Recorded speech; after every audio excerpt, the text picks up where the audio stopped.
Hello, fellow real estate enthusiasts. I'm Richard Montano, your host of The Loudest Silent Partner, the ultimate podcast for savvy investors who want to diversify their portfolio with passive investment opportunities. Join me as we unravel the secrets of successful real estate investing, where knowledge meets profit. Whether you're a seasoned pro or just starting, we've got insights, news, and inspiring stories you need. Let's turn the page on your real estate investment journey together. This is The Loudest Silent Partner, where your investments speak volumes.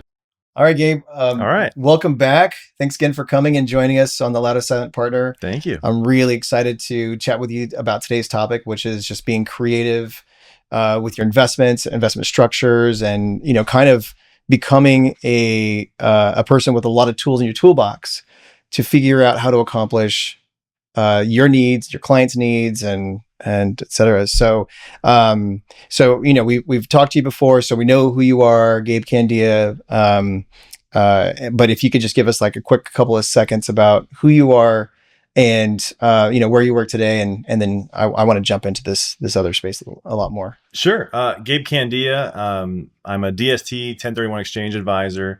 I help clients transition from their actively managed assets into passive investments. And so that's my day-to-day. I have a kind of a storied career of different ways of how I got here and kind of all the elements that came with it. Yeah. So the DSTs is like, that's another creative way. I mean, I just learned about DSTs a few years ago.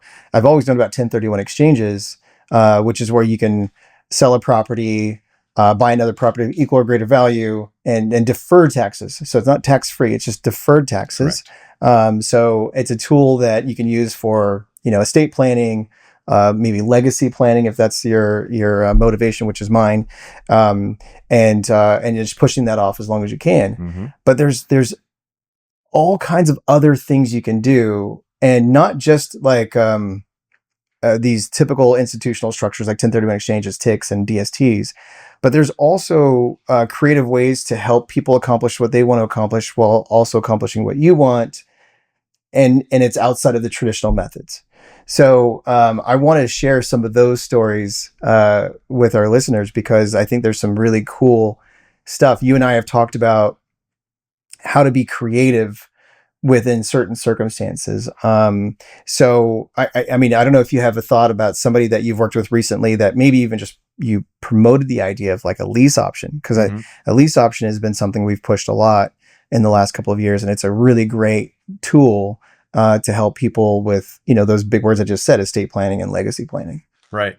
I've been a lifelong learner. I just really enjoy learning about different ways to do business. And I've done everything from have mentors who've taught me everything they have, as well as being a part of investment groups that constantly are bringing people in from around the country to talk about how they do business. And I'll never forget this investment group I went to, and they had a speaker who was giving away just absolute gold in terms of advice, right? And just giving away to everybody. And I remember one person kind of raised their hand and said, why are you telling us all this, right? Mm-hmm. We're competition, right? We're all out there trying to get deals. Mm-hmm. And he says, no one here will do it. He's like, that's why I have no problem doing it, because no one ever executes. Yeah. And so I took that to heart, and I just wanted to see how we need to look at these ideas and really implement them. And it's not that difficult. Mm-hmm. And so to kind of answer your question, what I always do when I approach working with somebody is, someone else taught me this, of course, is they do the T-bar approach, which is you kind of get a piece of paper and you write a big T, and you kind of in the top left corner, you put, your current position. And then the top right, where do you want to be? Where is that next position going to be? And you kind of talk to someone about, what is it you're trying to achieve? Well, I want cash flow. Okay. Mm-hmm. Let's say you want more cash flow. I want to stop managing the property. Okay. I want to stop managing the property. Okay. How do I defer taxes? Okay. That's another one. And so then you basically go to the other side of the paper and you say, okay, so if I can get you more cash flow, defer your taxes, remove yourself from management, then would you want to move forward? Okay, great. Well, let's implement these strategies. And going back to kind of my career in brokerage, depending on how the deal was shaking out, which is a million ways where it can shake out. The person can have debt.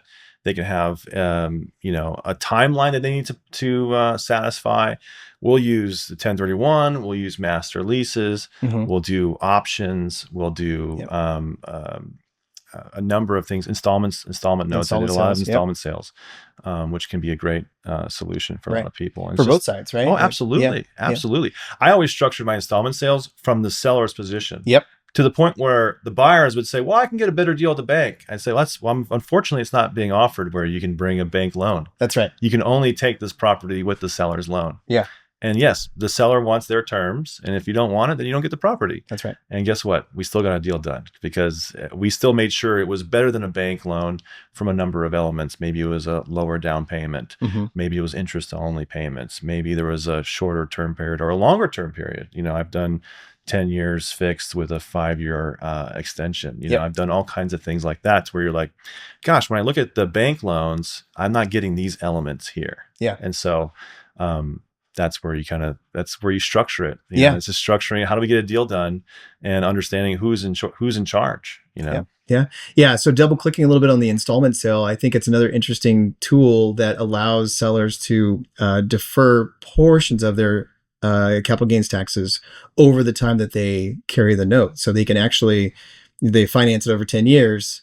They can actually pay capital gains over that 10 years as opposed to at the time of sale. Correct. Or in that year of the sale. So I think that's one of those things, again, you look at, the benefit of, for the sellers, like they don't have this big lump sum to pay. If they're going to sell the property, right, they're definitely going to sell it and move on. And they're not looking at an exchange or, looking for tax deferral. This does allow them to spread out the cost. So it makes it a little bit more palatable for them. So that's definitely one of those benefits too. And even those, I would structure it to where, how do you want to split up the cost being the taxes, Mm-hmm. right?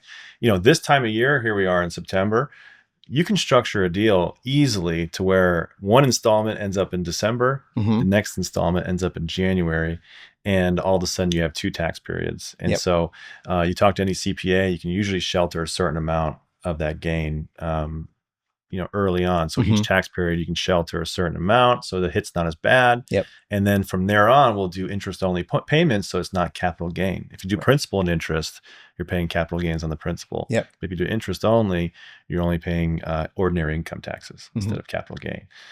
So that makes a big difference for a lot of people when they start talking to their CPA. And their CPA doesn't really want to go through a whole principal and interest capital gain calculation of Right. that'll be a pain for them. Yeah. So, Yeah. That's an interesting one too. We had a guy, this is years ago, we had a property that we bought and fixed up and then sold, but the seller carried the note, Mm-hmm. the first sheriff's deed. And when we sold, he said, before we sold, he says, "Hey, can we move my note to wherever you go?" He didn't want us to pay him off. Mm-hmm. And I went, "Sure. Yeah, we could do that." So we bought another property and we put him on as a second. Because it was a much larger property and we needed more money. So we put him on as a second. He says, "That's great. Cool." We sold that property a couple of years later and he moved with us to the next property. The guy was just like, "Don't pay me off." He just wanted to keep, pushing it out. That's hilarious. I'm doing the same thing right now with an owner, and the guy I learned it from called it walking the mortgage. And I thought it was such a great line. Yeah, I've never heard of that walking the mortgage. Yeah. And so it makes a lot of sense. Going back to what is the real issue we're trying to solve, right? I have one of my biggest clients I had has over 300 units in Pacific Beach, coastal neighborhood of San Diego, and he bought them in the 80s.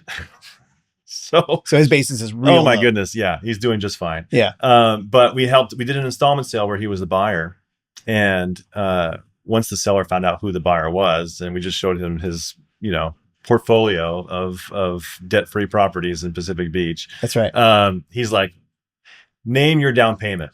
I have no problem with you not paying my loan." So in fact, the higher the loan, the more cash flow the seller got, right? The down payment being higher is a security issue, right? Mm-hmm. What if you don't pay my loan, right? And I got to take the property back. And if he has to take the property back, it's his property. Yeah. He's like, "I'm doing a deal with this guy. Yeah. I'm going to be just fine." Yep. Right? It's like doing a deal with Chase Bank, right? Yep. I think I'll be fine. Yeah. And so, he named a fairly low down payment because he needed the write-off on his other cash cows, right? Yeah. So this whole game is just so interesting to me of how it all comes down to a net, right? What's your net and how are you offsetting all of that? And so with that gentleman especially, he said, "I love doing these installment notes because, he's been doing them since the 80s with folks. And if it was a 5 or a 10-year loan, at the end of the loan, he would say, 'Look, I can go to the bank and I can get a loan on this. Mm-hmm. But I'm going to ask you, what do you want?' Right. And they'd say, 'Well, if you're just going to get another loan, why don't we just renegotiate the loan to wherever the market is, and let's just keep going. We're enjoying the cash flow. Yeah, In fact, if I get paid off, I got to pay taxes. That's right. And so why not have 100% of your principal earning cash flow versus taking a big hit on taxes and then reinvesting it? Yep. And you'll never catch up because you lost principal, and now you're going to be looking for high yield, which gets you in a dangerous position, and you're trying to replace that cash flow. And so keep it conservative, keep the principal at 100%.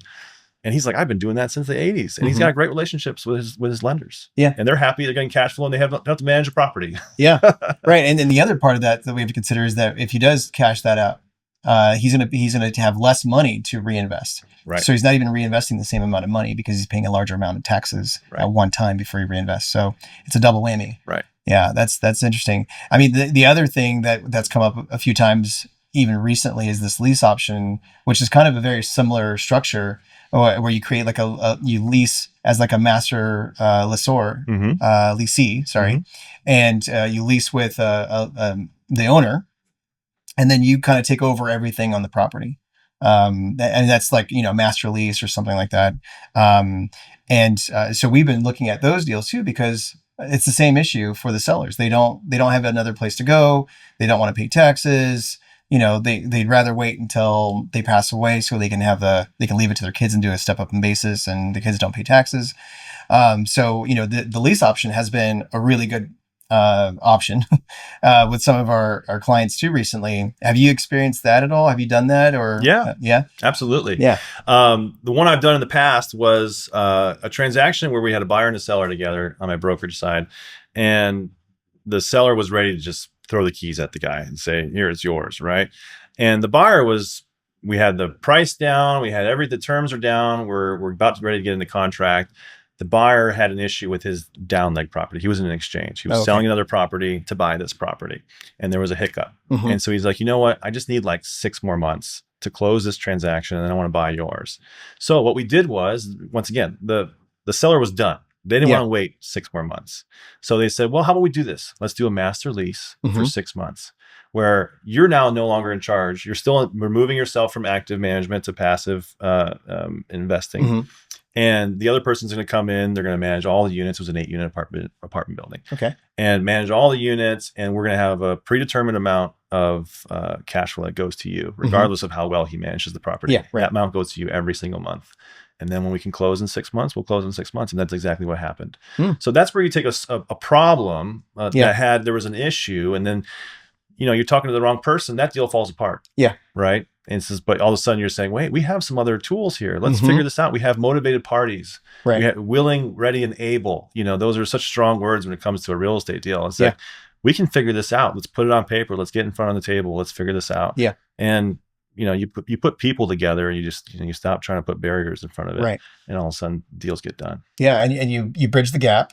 You cover all the bases. You do it legally. You do it tax efficiently, and you accomplish what everybody's looking for. Right. And that's one of the things I love about this game is, like, you can just go and put the puzzle pieces on the table, get the people at the table, and then amongst the 2, 4, whatever people, you figure out what's best for the transaction. It isn't always a straight sale. Right.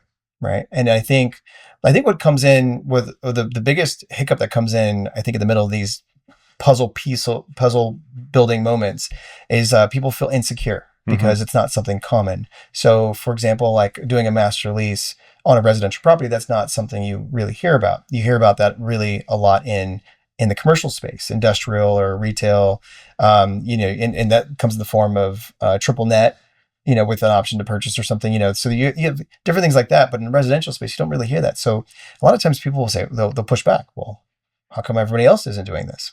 Well, they are. People are doing it. It's just not commonly seen. It's not the most common method. And so when we brought it up, people get a little nervous at first, if they've never done something like that before. And it takes a little time, but if you can get the attorneys and the CPAs to say, no, we sign off on this works, then you can move it forward. So it's always a good, it's really prudent of you to have like the right resources that you can bring in to back you up, because you don't want to, as the broker, you want to get the deal done, or as the principal, the buyer or seller, you want to get the deal done, but Sometimes people can say, well, are you being biased because you're trying to accomplish what you want, but not necessarily what I want? So bringing those other people, those two, the CPA and the attorney, I think is really important. So I always say that's like the second conversation. Would you consider the idea because it accomplishes, like your T-bar you said? Yeah. If I got you all these things, would you do it? Yes, but okay, no, let's stop at the but. Right. Now let's bring in the smart people on these specifics, right? So we can cover the tax questions and the legal questions. Are we doing this the right way? Yes. Cool. Then let's move forward. You're talking to the guy who does 1031s and the DSTs. So I'm 100% understanding of all the unique options and then the difficulty of bringing it into the deal. And so although we can do all X, Y, and Z, you still have to get everybody comfortable with it and understand it. The T-bar helps, but metaphorically, you're trying to, sometimes they see you on the other side of the table, right? And they say, what are your interests? You just want to get a deal done, and I'm over here with no help, right? So you got to move to their side of the table and say, look, here are all the pieces. This is how we can put it together. And yes, we can get it signed off by your CPA. Almost all the deals I do, I'm talking to at least one of their advisors. It's either an estate planner, attorney, their CPA, or their financial advisor. Sometimes all three, just because we get the whole team in there and we say, okay, this is the idea. This is what we're doing. Okay, that checks out. That checks out. That checks out. And so all of a sudden now you're getting deals done. I'm never afraid to bring in more advisors. Sometimes they, the old saying is that CPAs and attorneys kill deals and brokers solve them.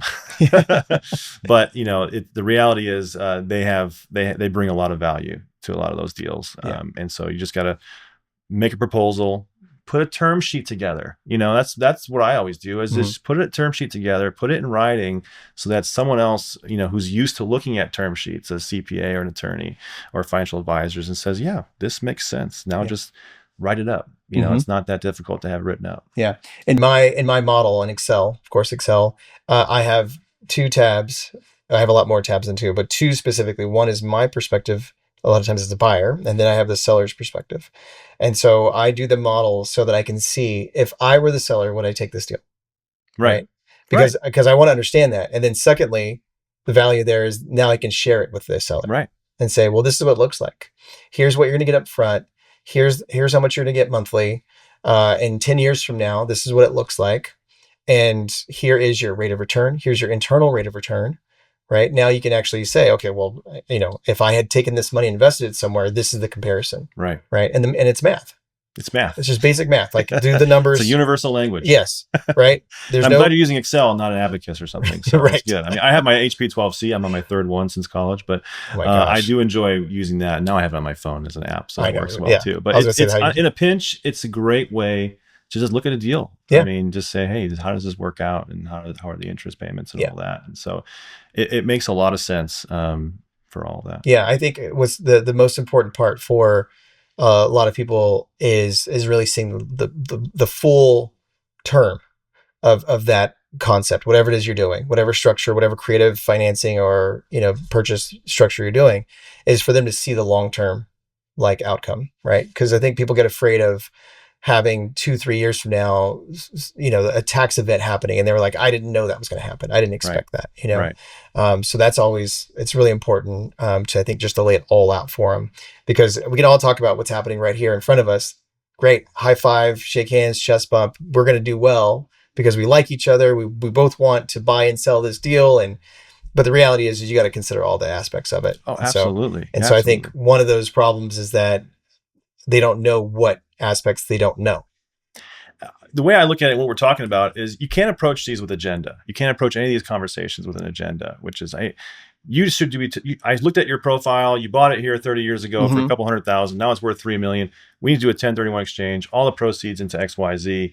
And you can't go into that conversation, because what ends up happening is that, yes, the most financially responsible scenario is to do a 1031 with all the proceeds. You don't pay 0 tax, right? You don't pay capital gains tax. You don't pay state income tax. You don't pay the net investment income tax. You don't pay depreciation recapture. Right. People forget there's 4 of them, not just one.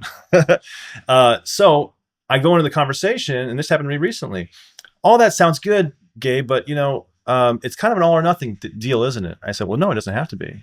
I said, we can do a partial exchange. Yeah. You need a couple $100,000? Let's take it off the table right now. There's your okay. You're going to pay taxes on it. It's fine. You're comfortable with that. But let's just build that in. I'm going to go back to the drawing board and I'm going to show you where what, like you said with your Excel, what's the seller perspective? Yep. And the T-bar. If I can get you all these things, what's the problem with moving forward? Yeah. Yeah. What is, do you have a story that you could share of like where you use creative financing, like successfully, where you went in and you overcame objections, and then you went through it and succeeded. Do you have anything that you could share? Like, and it doesn't have to be any one that we just talked about. Yeah. One of my favorite recent ones is a transaction that was next door to one of my properties existing. And, real estate 101, you buy a property, you talk to the neighbors. So the first thing I did is I go over there and I introduce myself and I say, hey, I'm Gabe. I'm managing the property next door. If there's any problems with the tenants, et cetera, just give me a call personally, day or night. I'll be happy to help, Yeah. And by the way, before I leave, if you ever think about selling, give me a call. Right. I mean, it's 101. Yeah, right? absolutely. You have to let your presence be known. Yeah. That was one of my favorite lines from my mentor. And so years go by. And now every time I'm at the property, taking the trash out or doing whatever typical landlord stuff is, cleaning out a toilet or something, right? I'd always stop by. Of course, I wash my hands first. I'd always stop by and say hi to the neighbors, right? And just had a good relationship. Well, all of a sudden they changed the development scenario here in San Diego, and they started to upzone some of the areas. And I said, hey, look, I'm looking at some options here. Let's talk about how we can kind of put our deal together. And it'll be a big corner lot in a great part of town. So, do you want to do a joint venture? And no, I don't want to do a joint venture. I'm getting too old for that kind of stuff. I said, well, what are you trying to achieve? He says, well, I've got this other project in a different state that I'm working on. I'd like to I need some money to get it taken care of and work on a new project over there. And then I need to build it out. And then I need to move all my stuff to that new project. Okay. I said, okay, T-bar, right? Okay. So you need some money. How much money do you need? Well, I need about $100,000. Okay. All right. Sounds like you need some time too. Well, how much time do you need? Well, I need about a year. Okay. Anything else? Oh, this is my price. Okay. There's your price. Okay. All right. So we got a lot of the elements of a term sheet here. Yeah. Right. And so I said, okay, well, how about we do this? Let's do an option. Let's do an option to buy. And so I paid for the option. I gave him the $100,000. Yeah. It was a lot for an option, to be honest, but I paid for the option. I gave him $100,000. It meant that I couldn't close for at least a year. Actually, option usually gives you a certain amount of time to close, which could be tomorrow, right? Or it could be until the end, right? Yeah. Right. I actually made it specific to say I couldn't close in the first year, and so I said, "You're free reign for the first year. I won't be able to close, and then after that, we'll close, right? And so you should have a year. That's fine. Oh yeah, sounds great. And so, what was the best part about all that? And then forgot it was that he said, "Oh, and by the way, I don't want to pay taxes."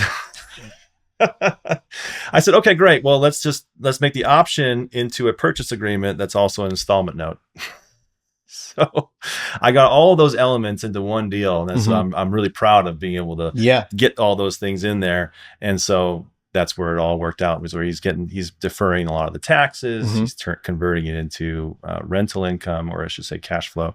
And so it's to me, I'm very proud of that one, to be able to just, once again, have a conversation with somebody, just say, look, it's just me and you. What are we trying to achieve? And, I can come up with what you want. Okay. But we just need to put it together. Yeah. And I'm extremely happy on both sides. So that's a great example. And I, of course, know this deal that you're talking about, and which then grew into something more, which is what you wanted to accomplish, which we didn't talk about, but what you wanted to accomplish was, adding more units and developing a larger property and things like that, which I think is awesome. And what I find in those situations sometimes is where you told them what you were planning on doing? Oh, I went up to him and said, let's joint venture. Right. Like this, I told him what the plan was. I said, our land just became very much more valuable, especially if we're together. Yeah. Because we're going to have a big corner lot, flat lot, alley access, developer's dream, great part of town. Yeah. Walk score was like 92 or something, Walker's Paradise, right? I mean, it was, I told him, I said, what do you want to do? Let's joint venture it. Yeah. We both have, if we combine our forces, we can do much better together. Yeah. because of where he was in his life and where I was in my life, I said, I'm willing to take on more risk. He said he kind of wanted to just kind of sail off a little bit with a lot of security, which he got, Yep. And so that's where I just, once again, there's no reason to, oh my God, I'm not going to tell him that this is a development opportunity. Right. I'm not going to tell him any of these things. I'm just going to try to steal this land, right? I'm just like, no, just come up to him and say, hey, there's only one way this works. That's right. It's a win-win. What I love about it is like you showed up with your intentions, right? Clearly. Mm-hmm. And then you didn't spend time trying to count each other's money. Right. And I think that's one of the things I always tell people: you can't get rich counting other people's money. That's just one of those things. It just doesn't make sense that you do that. And so in this situation, he didn't try to count your money with this potential investment that you had coming on. And I think that's wonderful, because that purifies the negotiation, the conversation. And guess what? How many people call him on a weekly basis? Probably you can only imagine. Oh yeah. Right. Yeah. So because it's such a premium location. Right. I mean, yeah. But I'm glad that worked out. I mean, that was awesome. I love, all these different creative options. And, I mean, I could go to town on so many different things. But I won't dive into them too much, right? Because it could get pretty long and boring. Right. So, but anyway, it's been such an honor having you again on the show. Yeah. Thank you. You're full of so much information. And I hope our listeners do call you if they're in a situation where they're doing a 1031 exchange, or if they want a second opinion when we're talking about creative stuff. They can talk to me, and they can talk to you, and for these creative transactions. But thank you so much for coming on, and hope to have you again. Thanks a lot. Appreciate it, Rich. All right, take care, bud.